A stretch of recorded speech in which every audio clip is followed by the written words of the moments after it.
भारत की सनातन परंपरा पर उंगली उठाने का प्रयास हो रहा है, विरासत को अपमानित करने का प्रयास हो रहा है, विरासत के प्रति समाज की दृष्टि को कमतर करने का कुत्सित प्रयास हो रहा है।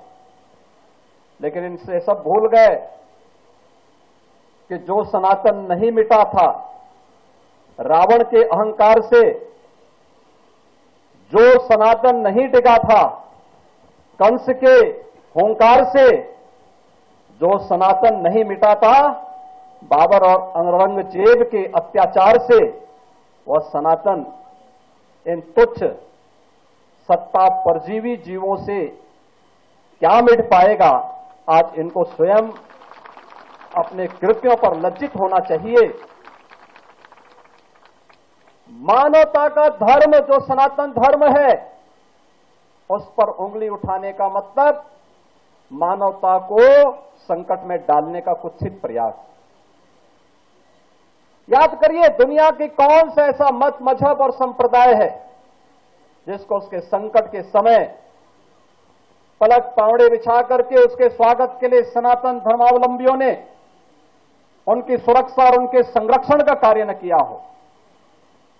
हमने कभी नहीं कहा कि हम विशिष्ट हैं। कोई सनातन धर्मावलंबी कभी ये नहीं कहता है कि हम विशिष्ट हैं या हम ही सब कुछ हैं, कभी नहीं कहा।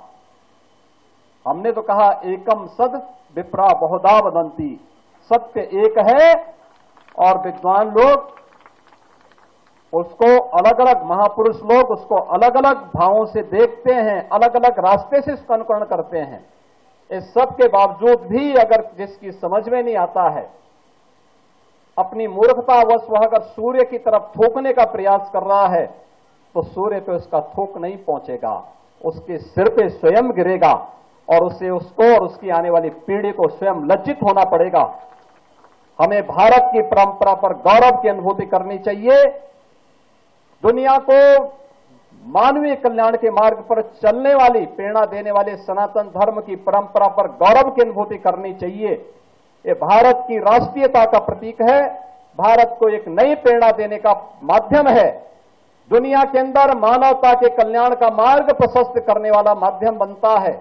और यही कारण है कि आजादी के अमृत महोत्सव के उपरांत अमृत काल के प्रथम वर्ष में जब भारत दुनिया का G20 के देशों का प्रतिनिधित्व प्रधानमंत्री मोदी जी के नेतृत्व में कर रहा है, तो भारत ने G20 का थीम भी दिया वसुधैव कुटुंबकम का।